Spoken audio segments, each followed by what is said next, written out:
The dawn of the Cretaceous unfolded like molten gold spilling across a boundless swamp. Mist clung low to the water's surface, coiling like spirits over black, glassy pools. The cries of pterosaurs echoed overhead, thin and piercing, and in the distance, the trembling chorus of amphibians rose with the warming day. Beneath the emerald canopies of towering ferns and cycads, life surged in silence and violence, a world still untamed, unshaped, and unknowable. Through this wilderness, a ripple disturbed the mirror of the water. Then another. A long, ridged snout broke the surface, teeth gleaming wet in the amber light. Eyes like burnished bronze rose above the waterline, unblinking, cold as the deep. Skorn had awakened. He lay half-submerged, motionless, his sail rising like a crimson fin from the shadow of the river. The mighty Spinosaurus, longer than 2 saltwater crocodiles, heavier than a dozen menhirs, the undisputed tyrant of these wetlands. He breathed in silence, the chill of dawn washing over scales rough as river stones, and thought, not in words, but in instincts sharpened by ages of blood. The river is low. The thought was not sound, not language, but an ancient pulse of knowing. Water meant fish, and fish meant life. But the dry season had lingered longer than his memory could stretch, and the river thinned to a fractured vein through mud. Hunger gnawed like flint in his belly. A distant crash of foliage stirred his sail. Skorn tilted his head, nostrils quivering. The wind brought scents, musk of reptiles, rot of dead wood, and the copper tang of meat, fresh, near. He eased forward, body sliding like a dark god through the shallows, each step a whisper in the reeds. Above him, the sky blazed with the pale fire of morning. Dragonflies, as long as a man's forearm drifted in the sunlight, their wings flashing shards of blue and green.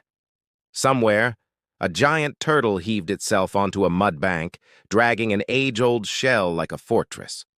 Skorn paid no mind. His hunger narrowed the world to one truth: hunt, eat, endure.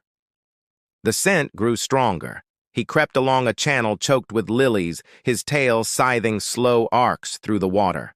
Ahead, the swamp opened to a clearing where the river bent toward deeper pools. And there, knee-deep at the edge, a young hadrosaur drank. A foolish, lonely creature striped in dun and ochre, its duck bill dipping to sip what the river still offered. Skorn's jaws ached to close. He tensed, muscles rippling beneath scarred hide, his sail casting a crimson shard of shadow across the lilies. Step by silent step, he advanced. Water slid from his snout like oil. The hadrosaur flicked its head once, nostrils flaring, but the wind favored the hunter. It bent toward the wrong horizon. Skorn lunged. The swamp erupted.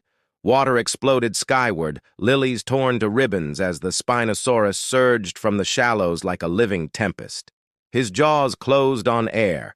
The hadrosaur leapt, screaming, mud churning under frantic hooves.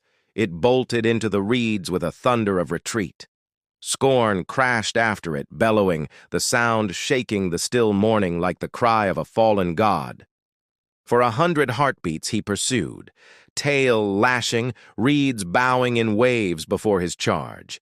But the prey vanished into the labyrinth of ferns, its echoes dwindling in the green maze. Skorn halted. Foam slithered from his teeth.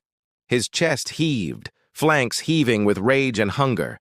The swamp stilled once more, ripples dying at his feet. Too fast. Too far. Wait! Wait longer! The pulse of thought calmed him. His breath slowed. He turned back toward the river and waded into its cool embrace, the water lapping higher over his thighs, his belly, until his sail shimmered like a blood-red blade above the surface. Here he would rule. Here, all life bent to the current, and the current bent to him. Hours bled into the furnace of midday. Heat rolled from the skies in silver waves, painting the swamp in blinding brilliance. Skorn lay coiled in the deepest pool, only his nostrils and sail breaking the sheen of the water. Fish flickered beneath, fat and slow in the warmth, and his jaws snapped now and then with mechanical grace, crushing bones like reeds. But the fish grew scarce, and the hunger remained, a hollow drum that no small prey could still. He raised his head, scanning the shimmering plains of water and fern. Beyond the river bend, the world burned under the sun. But in the west, storm clouds gathered, swollen and black as obsidian.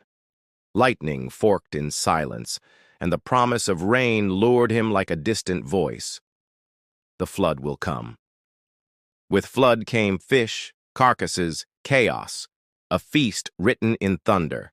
Skorn's amber eyes flared with a savage gleam. He turned upriver, where the storm boiled on the horizon, and began to move. He traveled for hours, the swamp unspooling around him in a green infinity.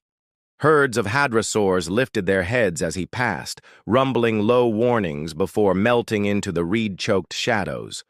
Crocodilians slid from sandbars at his approach, eyes burning with ancient fear. Even the air seemed to hold its breath as Skorn advanced, a moving wall of sinew and sail, the river hissing against his hide. By dusk, the first drops fell, fat, cold, drumming the water with silver rings. Wind tore through the treetops, and the sky split with fire. Rain sheeted down in torrents, turning the swamp to a living ocean.